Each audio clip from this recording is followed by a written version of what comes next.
네, 여러분 반갑습니다. 2021년 8월 25일 수요일 마감 시황 시작하도록 하겠습니다. 시장이 코스닥 코스피 연 3일 정도 상승을 해주고 있습니다. 미국 시장 같은 경우에는 연일 신고가를 나는 상황이고요. 저희들 같은 경우에는 8월 근 한 달 정도가 조정이 왔다가 최근에 조정폭을 좀 만회하는 상승을 하고 있는데 시장 전반적인 상황을 한번 또 살펴보도록 하겠습니다. 오늘 좋은 말씀 해주실 성투사님 모셔보도록 하겠습니다. 안녕하십니까? 네, 네, 반갑습니다. 반갑습니다. 네, 자, 시장이 일단은 3일 정도 반등에 성공을 해서 네. 코스피 같은 경우는 3050이 깨지니 많이 하다가 이제 3100까지 또 올려놓은 상태고 코스닥 또한 1000포인트 다시 올려놓은 상태인데 시장 상황이 지금 어떻게 돌아가고 있나요? 지금 일단은 뭐 워낙 낙폭 과대였기 때문에 네네. 이제 거기에서 이제 그 반등이 일단은 무조건 나오는 거잖아요. 이게 뭐 네네. 급락을 하게 되면 일단 어떻게든 뭐 1%가 올라도 반등은 나오게 되어 있죠. 네, 기술적 근데 이제 반등이 한 네, 것들을 그렇죠. 이제 그러시고요. 예. 중요한 거는 이제 그 기술적 반등을 음, 계속 끌고 올라가서 연속적으로 상승을 하게 될 것이냐. 음, 그러니까 원상복귀를 시켜줄 것이냐, 아니면 네네네. 그냥 살짝 오르다 말 것이냐, 이 네네. 부분인데, 네. 이제 지금 주가가 빠진 그 8월 달의 상황을 보게 되면 음, 외국인 매도가 많이 있었다는 거였잖아요. 네네네네. 뭐 한 2주 사이에 한 8조 원 넘게 주가 매도가 나타났죠. 네, 어마무시하게 나왔죠. 네, 네. 네. 근데 이제 거기에 시발점이었어요. 그러니까 음, 외국인 매도가 빵 하고 터지면서 음, 주가가 급락을 했는데 네네. 외국인들이 매도를 한 성격을 보게 되면은 삼성전자, 하이닉스, 특히 음, 삼성전자에 집중을 했단 말이에요. 네네네. 그럼 이제 여기에서 이제 외국인들이 이렇게 많이 팔면서 음, 삼성전자를 많이 팔아먹은 그 이유가 뭘까? 의도가 네네. 뭘까? 이걸 음, 좀 생각할 수 있는 거거든요. 네네네. 그러면 삼성전자를 팔아먹게 되면 어떻게 돼요? 지수가 일단 떨어지죠. 시총 1위니까 아무래도 영향을 제일 그렇죠. 많이 주겠죠. 그래서 예. 지수가 같이 급락을 했단 말이에요. 네네네. 지수가 급락하면 투자자들 입장에서 보면은 음, 시장이 빠지니까 뭔가 심리적으로 불안하겠죠. 네네. 같이 던지는 물량도 나올 테고요. 그러면 음, 같이 떨어지는 모습이 나타나야 되는데 음, 일단 삼성전자를 팔아먹은 외국인들의 어떤 의도는 네. 자기들이 이제 수익을 많이 낸 그런 음, 삼성전자를 언제건 팔아먹어야 되겠다 생각을 했을 거란 말이에요. 네네네. 그게 이제 뉴스와 함께 같이 터지는 거죠. 뭐 음, 디램 가격이 뭐 내려가네, 어쩌네, 뭐 앞으로 성장성이 둔화되네 등등의 여러 가지 이야기 있었잖아요. 네네. 이제 그런 것들 때문에 이제 이것 때문에 판다. 네네. 그런데다가 이제 뭐 아프간 이야기 나오면서 네. 뭐 지정학적 리스크 뭐 갑자기 얘기 나오고 이제 북한이 핵 미사일 못 쏘니까 네. 아프간 갖다 끌어들여가지고 갑자기 또 그런 얘기하고 그냥 북한이 네 왜 둘러보는지 이해를 저 잘 못하겠던데. 그게 갑자기 이제 그렇더라고요. 그 네. 아프간에서 이제 미군이 철수를 했잖아요. 네네네네.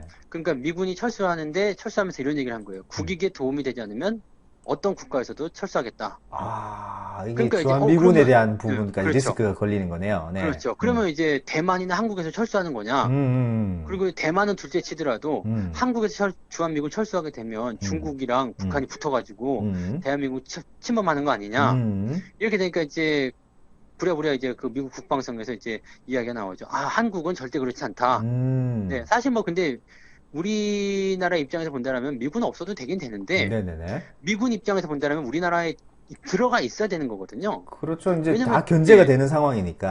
그 아주 네. 중요한 요충지이기 음, 때문에 음, 일본에서는 그게 안 되지만 음, 대한민국 안은 된단 말이죠. 그러니까 네네. 그런 부분이 있기 때문에 사실 미국은 철수할 만한 입장은 안 되죠. 맨날 음, 국방비 가지고 뭐라 하지만 네네. 네, 나가버려 이렇게 하면은 자기들이 뭐 그래도 있어야 되는 상황이니까 그럼 뭐 네네네. 협의하자 이렇게 나오겠죠. 뭐 음, 그건 이제 정치적인 이야기니까 알아서 할 거고요. 네네네. 일단 뭐 그런 지정학적 리스크까지 나오면서 음, 이제 패대기를 치기 시작하는데 음, 의도가 약간 의심되는 게 이제 뭐 공매도도 붙었을 것이다. 네네. 뭐 이거는 물증은 없어요. 근데 음, 심증적인 부분에서 음, 공매도는 나왔을 것이다. 그럼 공매도는 일단 떨어지기 전에 네. 이제 쳐놓으면서 이제 수익을 발생시켰을 거란 말이죠. 네. 그리고 위에서 팔아먹는 애들은 이제 자기들의 어떤 차익 실현 네. 그런 구간들이 만들어지면서 네. 원하던 물량을 마음껏 팔아먹었을 거고요. 음, 그런 상황이 나오니까 이제 한꺼번에 쏟아졌는데 네네. 여기에서 이제 문제가 발생한 게 빚내서 투자한 투자자들 빚투가 엄청 음, 많았잖아요. 뭐 네, 주택담보대출로 대출을 받아서 투자를 많이 했었는데 그렇죠. 지금 상황에서 담보대출을 규제를 한다는 소리가 많이 나오니까 그것도 있고 뭐 네, 이제는 뭐 대출을 더 이상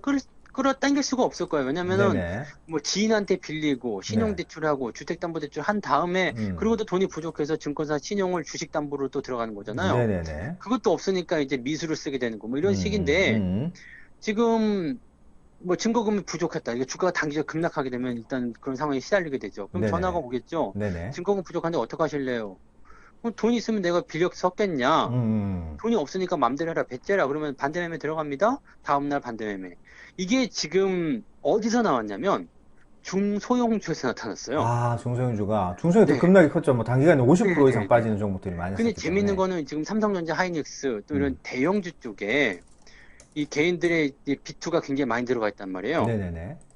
그런데 이쪽으로는 빚을 내가지고 신용이 더 늘어났잖아요. 음, 지금 좀 줄어들고 있지만 이 네. 신용이 들어와가지고 삼성전자, 하이닉스에 받침이 돼요 또. 음, 그리고 다른 쪽에서는 이제 반대 매매를 털리게 됩니다. 네네.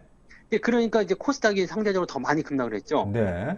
그리고 대형주는 지금 외국인들 입장에서 삼성전자 이렇게 해가지고 개인들이 좀 털려 나가면 내가 밑에 사야 되겠다 이런 의도를 가지고 있었을 텐데 음, 안 털리잖아요. 안 틀리죠. 네네. 네. 근데 이제 엉뚱한 거 털린 거예요. 이제 음, 중성주에서 와장창 음, 털리면서 거기에서 이제 반대 매매가 나오기 시작하는데 이게 리먼 사태 때와 버금간다. 네네네.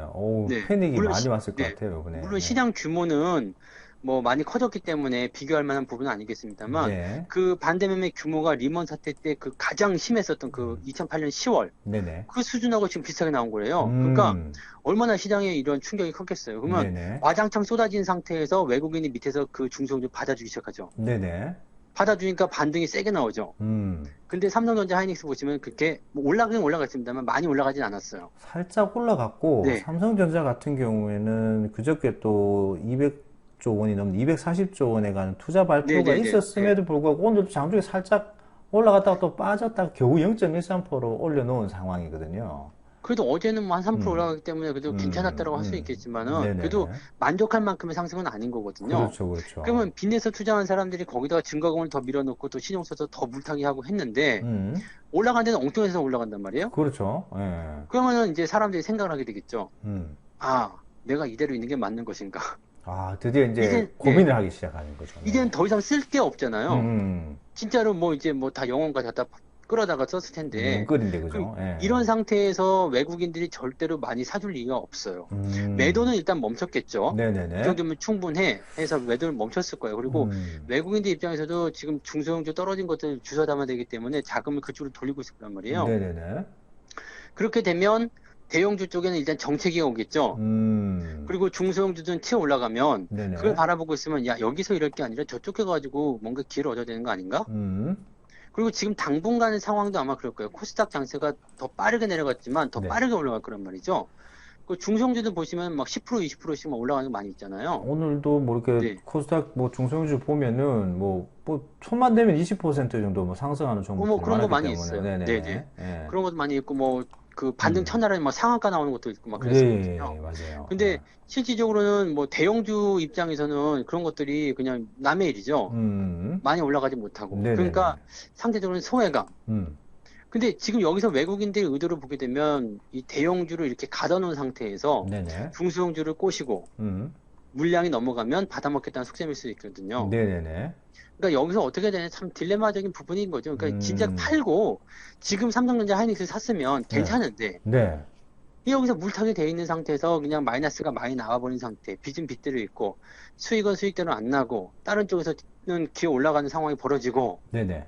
이렇게 되는 상황인 거죠. 그러니까 지금 시장을 잘 보시면 음. 반등이 나오더라도 어느 쪽이 먼저 나올 것인가, 또 그다음에 삼성전자 하이닉스를 어떻게 할 것인가 여기에 대한 고민이 굉장히 필요한 시기입니다. 반등 포기가 뭐 요약하자면 내가 물린 종목 같은 경우에는 반등 폭이 상대적으로 굉장히 적거나 작아요. 잘 네, 나오지 않은 보합권인데 네, 다른 중소형주들 반등이 10% 20% 쭉쭉 나와버려서 그렇죠. 금방 네. 회복을 해버리니까 내리기는 똑같이 내렸는데, 그죠? 내린 네, 속도도 그렇고 내린 일자도 네, 비슷했는데 네, 더 빨리 상승해버리니까 더 소외감과 비교를 해버리게 되니까 고민이 그렇죠. 상당히 많아질 수 있는 구간이 오긴 온 것 같네요. 특히나 이제 삼성전자 같은 경우는 개인 투자자들 역대급 그 주식 비율을 갖고 있다는 네, 네, 뉴스가 연일 쏟아지고 있는데도 불구하고 그렇게 하다 보니까 네. 근데 야, 뭐 야, 지금은 이렇게 반대 매매로 털리는 경우가 아니면은요, 음, 일단 지금은 어쨌든 버텨야죠. 네, 지금 소위 네. 말하는 뭐 속된 말로 존버해야 된다는 얘기를 많이 그렇죠. 그죠. 뭐 하는데, 급락에서는 사실 뭐 대응할 수 있는 사람은 별로 없어요. 음, 급락에서는 뭐 우리가 점쟁이도 아니고 네네. 뭐 내일부터 빠질 거야 뭐 이렇게 뭐 음. 눈깔 뒤집고 살 수 있는 거 아니잖아요. 그러니까 네네네. 알 수 있는 부분이 없기 때문에 음. 그거는 어쩔 수가 없죠. 그러니까 네. 그렇게 되면은 이제 급락이 나온 상태에서는 일단은 버티는 게 중요하고요. 그다음에 기술적 반등에서 어떻게 대응을 할 것인가 네. 이게 또 중요하겠죠. 그러니까 음. 그런 부분들을 해서 대응을 잡아가는 것이지, 아, 이거 매도 쳐야 되겠다. 이런 부분들은 별로 도움이 되지 않을 겁니다. 그래서 지금 상황에서는 일단은 시장에 대한 부분이 뭐 수급적인 측면도 그래요. 뭐 적극적이진 않지만 일단 멈춰 있잖아요. 일단 그다음에 매도세가 네. 진정이 되면서 오늘 또 마지막으로 그게 플러스 네, 전환됐더라고요. 네. 중요한 거죠. 그다음에 이제 네네네. 오늘도 외국인 순매수로 이제 전환되는 모습이 음, 나타나니까 음. 뭐 이런 부분들이 이제 시장에 부담을 줄 것 같지는 않아요. 네네네. 더 뭐 끌어내린다거나 그러지 네. 않거든요. 그러면 네. 그냥 버티는 거예요. 음. 지루하더라도 그냥 음. 버티는 거고, 아, 남의 떡이 커 보일 수밖에 없거든요. 네네. 그렇지만 남의 떡이 커 보이더라도 그쪽에 옮겨가면 걔는 이미 올라온 상태니까 음. 또 나는 고점에 들어가서 또 물리거든요. 아, 이게 공포의 엇박자가 그렇죠. 나는 거군요. 그러니까 네네. 지금은 그냥 가만히 계신 게 좋아요. 그래서 음. 중소형주도 많이 밀려서 반등 나오는데 이거 어떻게 해요? 가만히 계시면 되겠죠. 왜? 더 올라갈 수 있으니까. 음. 근데 옮겨 타게 되는 순간 뭔가 달라질 수 있을 거예요. 네. 그래서 그런 부분도 조심하셔야 되는 그런 음. 내용인 것 같고, 뭐 투자라는 것은 일단 뭐 이렇게 뭐 해보셔야 아시겠지만 뭐 단기적인 어떤 부분에서의 어떤 성과를 만들어내기보다도 네네. 그냥 큰 그림 그리면서 가는 거예요. 중장기적인 네. 성격을 가지고 가시는 게 조금 더 마음이 편하실 수 있는 그런 부분들이 그렇죠. 네. 많겠죠. 뭐 네네. 시장 가면서 뭐 조정 나오는 거 어떻게 조정 한 번도 안 겪고 가겠습니까? 그죠? 네네네. 그러니까 조정 나올 때 어떻게 대응을 해야 되는지, 조정이 음. 나왔어? 그러면 일단 맞았으면 음. 거기에서 이제 어떻게 헤쳐나갈 것인지, 음. 내가 어떻게 대응할 것인지 그런 전략을 이제 세워야 되는 시기고 네네. 그런 것이지 여기서 뭐 아, 그냥 올랐으니까 팔을까요? 아니면 뭐 다른 거 갈아탈까요? 네네. 이런 생각들은 도움이 안 된다고 생각하시면 됩니다. 생각보다 조정이 여러분들이 생각했던 초보자분들이 생각했던 것보다 조정이 길 수도 있고 이번엔 반등이 그게 약할 좀 수도 있는 네, 그런 부분이다 보니 무섭게 아무래도 나왔어요. 고민이 더 네. 크실 수 있지 않을까 생각이 됩니다. 아무튼 뭐 시장의 조정은 우리가 정확하게 점적이 아닌 이상 맞출 수가 없는 부분이기 때문에 좀 더 중장기적인 부분을 생각을 하시고 그리고 또 투자의 비중에 대한 것도 고민을 많이 해보실 수 있는 이번 계기가 되지 않았을까 생각이 됩니다.